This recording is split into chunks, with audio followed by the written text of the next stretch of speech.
quand tu organises de la fraude fiscale, écoute bien, parce que pour le coup, c'est même drôle. Enfin, drôle, c'est atroce, mais voilà. Même un inspecteur des impôts dit les impôts, c'est atroce en fait. Voilà. Vous voulez avoir un avant-goût de l'enfer, c'est bien simple, il suffit de parler à un inspecteur des impôts. Et oui, vous le savez, les impôts français, c'est un petit peu comme Béatrice Kiddo dans Kill Bill. Ils vous courent après partout, ils vous retrouveront de gré ou de force, et vous risquez bien de vous retrouver le katana dans le bide, ou du moins dans le porte-monnaie. Et on a ici un brave inspecteur des impôts qui nous explique comment est-ce que les impôts fonctionnent et comment est-ce que, il a fait rasquer le plus possible un haut fonctionnaire au ministère. Bon, alors, on a quelques noms de qui ça peut être, mais surtout, regardez, vous allez voir de combien est la somme et de combien est-ce que ce haut fonctionnaire a dû rasquer en tout en impôts. Ça vaut son pesant de cacahuètes, et donc, bienvenue en France. Comment vos gelées vous font passer des vessies pour des lanternes, l'enfer pour le paradis? On voit ça ensemble tout de suite. T'as déjà contrôlé des prostituées? Alors, j'ai déjà contrôlé... Des métiers... J'ai déjà contrôlé une dame qui était haut fonctionnaire d'un ministère et qui, effectivement, bon, l'objet de la fiche de programmation, tu vas le comprendre, on la reçoit, on était plusieurs, et on lui dit « Bonjour, madame... Non mais ne serait-ce que là, on la reçoit, on était plusieurs. Vous imaginez, vous regardez avec des yeux de merlan frit, un petit peu comme un chat qui va dans sa caisse pour gratter la litière. Vous avez plusieurs inspecteurs des impôts qui vous regardent comme ça. Alors est-ce que vous savez pourquoi vous êtes là? Est-ce que vous imaginez le stress absolu? Payez vos impôts, mais surtout, plutôt, quittez la France en fait. Est-ce que vous savez pourquoi on vous contrôle? Non. D'accord. Qui sont, alors j'invente les prénoms, je prends les noms français les plus connus, qui sont messieurs Dupont, Durand et Martin. Elle fait, ce sont des amis. Je dis, ah bon? Ils sont très généreux avec vous, vos amis? Elle fait, non mais je suis libertine, je suis une coquine. J'ai dit, écoutez madame, c'est... Alors, qui est-ce que ça peut être au ministère, au fonctionnaire au ministère qui dit « je suis libertine, je suis une coquine ». Est-ce qu'elle aurait pas des lunettes et est-ce qu'elle ne serait pas blonde d'ailleurs, hein? Est-ce qu'on n'aurait pas vu des petits SMS traîner d'elle? C'est magnifique. Ça oui. J'ai dit, mais madame, c'est magnifique. C'était quoi comme somme? C'était 100 000, 50 000, etc. Ah, wow. Oui. Et donc, on lui dit, mais on est bien d'accord, madame. Même Anne Hidalgo n'avait pas fait mieux. Les gens ne sont pas de votre famille. D'accord? Donc, a priori, l'argent que vous recevez de ces messieurs, quelle que soit la contrepartie que vous donniez, c'est-à-dire vos charmes ou autres, ce sont des donations. Donc, c'est taxé à 60%. Donc, quand elle recevait de M. Dupont 100 000, l'État prend 60 000. Sauf que... Non, c'est pas fini. C'est comme les glaces. Tu sais, une glace, t'as la glace, et puis après, t'as les toppings.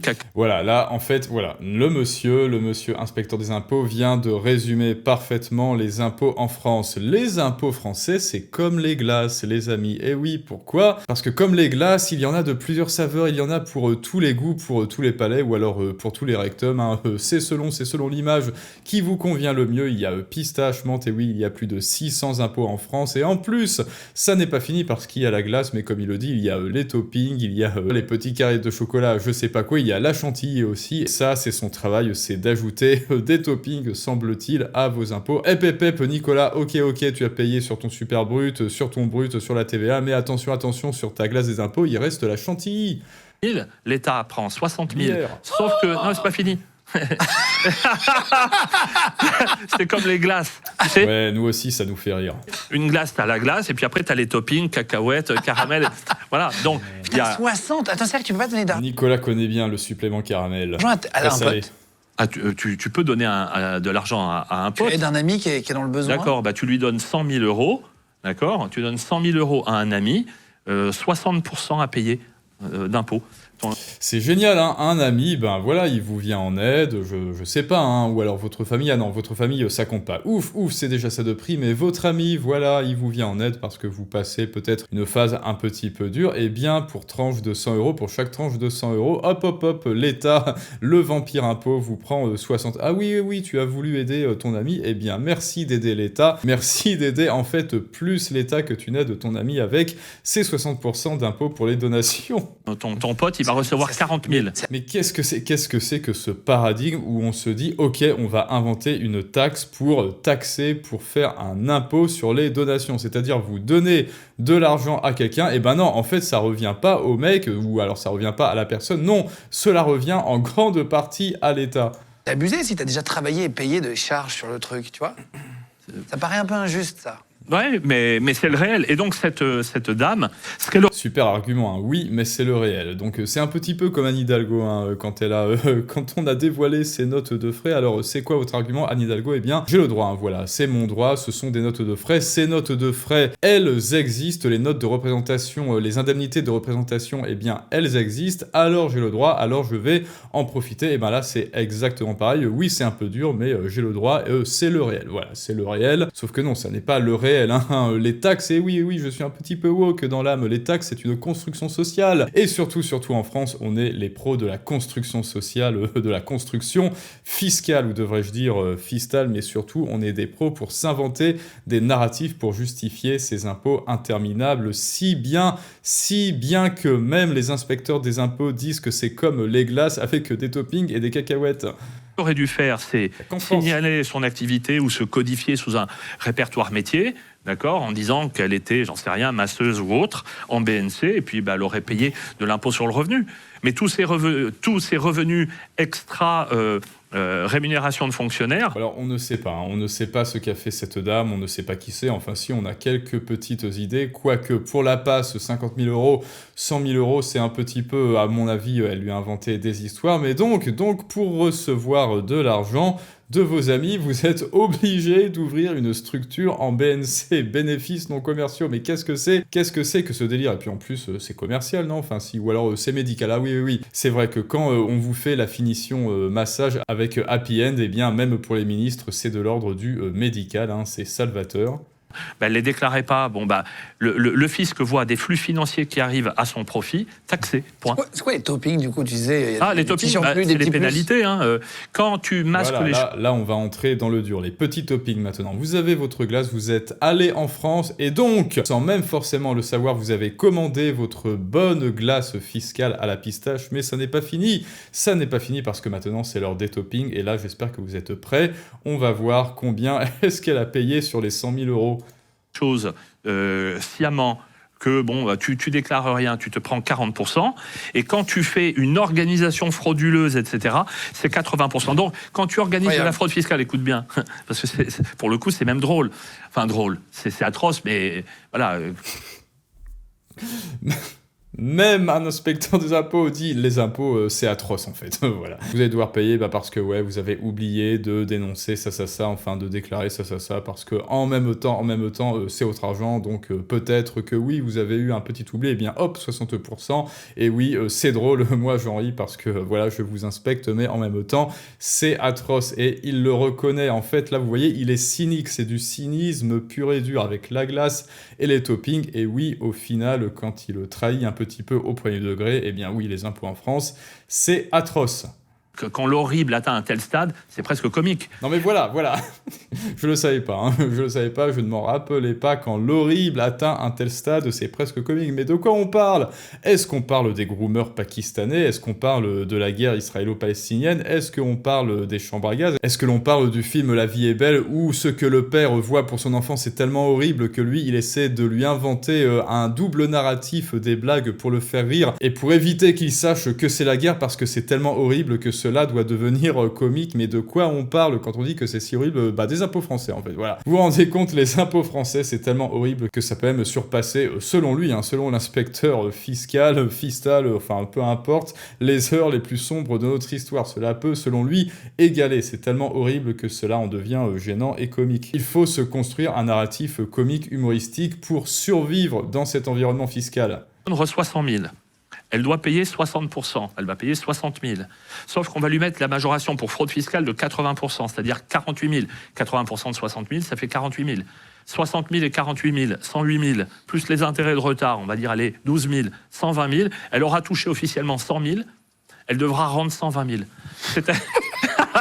C'est-à-dire qu'elle va rendre plus.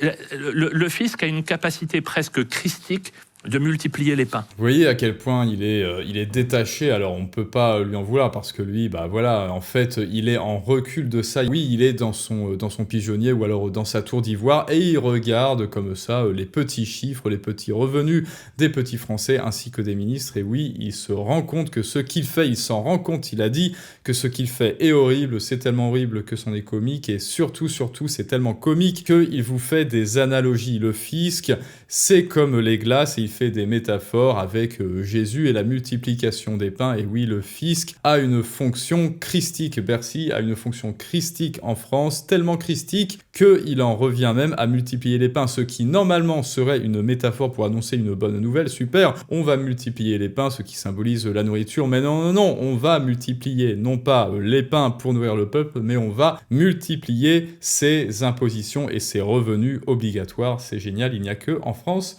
que l'on voit ça. Ah là là. Et donc, elle était, in fine, du coup, à la fin, cette dame-là était haut fonctionnaire et elle se prostituait, du coup, c'était avéré? Alors, on va dire que c'était une dame qui avait des mœurs très libres, voilà. Elle a des cadeaux, elle a des sugar daddy. Oui, ou on pourrait dire au 19e siècle, elle avait des galants, elle était comme casque d'or, ni plus ni moins. Il y a eu des courtisanes, bon voilà, cette dame, voilà, elle était très libre. Je te continue dans les rumeurs, si tu veux bien. Je t'en prie.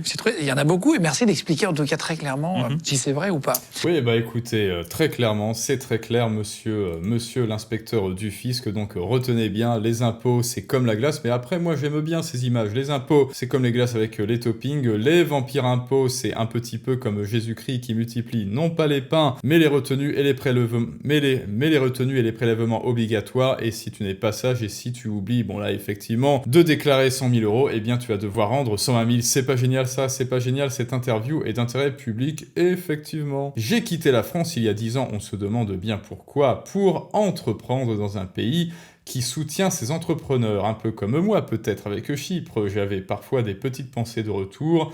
Merci de me ramener à la réalité, mais moi c'est exactement pareil. Oui, je me dis, est-ce que je retourne en France? Et à chaque fois que je veux retourner en France, parce que je dis, bah voilà, c'est joli quand même la France, ma petite épicerie au sud de Toulouse, elle me manque, la rôtisserie, découvrir des endroits bucoliques en France, ça me manque, prendre le gros 4x4 et faire des promenades, ça me manque, visiter ceci, cela, les monuments français, ça me manque, sauf que tout s'effondre à chaque fois que j'y repense, tout s'effondre tel un château de cartes quand j'analyse et quand on écoute ensemble, eh bien, ce genre de discours qui me rappelle que oui, les impôts en France, c'est comme les glaces à la fraise avec des cacahuètes et surtout, n'oublie pas la chantilly. Pour Nicolas, tant et si bien qu'il va payer, qu'il va devoir rendre aux impôts 70% de sa part de tarte, les 2/3 au grand minimum de sa part de tarte, et donc du fruit de son travail. Et maintenant, les amis, c'est à vous de me dire ce que vous en pensez, et je te rappelle que si toi, tu ne sais toujours pas vendre tes idées, parler de ce qui te tient à cœur, parler de ta passion, de ton domaine d'expertise, eh bien d'autres le feront à ta place. Tu le vois, un inspecteur des impôts le fera à ta place, il occupera le devant de la scène et il parlera de glace à la fraise, de topping, de chantilly, etc. Quand il parle de son travail, ce qui est très bien, il l'explique très bien, mais pendant que toi, tu resteras ignoré, seul, dans l'ombre, un jour de plus avec tes idées. Donc si ça n'est déjà fait, il y a la masterclass Les clés de la persuasion en description et en commentaire pour apprendre à vendre tes idées, à te faire comprendre et à augmenter ton impact sur le monde, en description et en commentaire, très intéressant. Et on va se quitter sur cette petite citation, dites-moi si vous avez la rêve. Il y avait un bibelot là, il y avait un bibelot, ça se voit à la poussière là sur la table. Oui, c'est pas très clair tout ça, et je vous dis à très bientôt pour un prochain storytelling du monde moderne avec Monsieur Cheval. Je crois que oui, vous avez la ref, mais ça, c'est une autre histoire.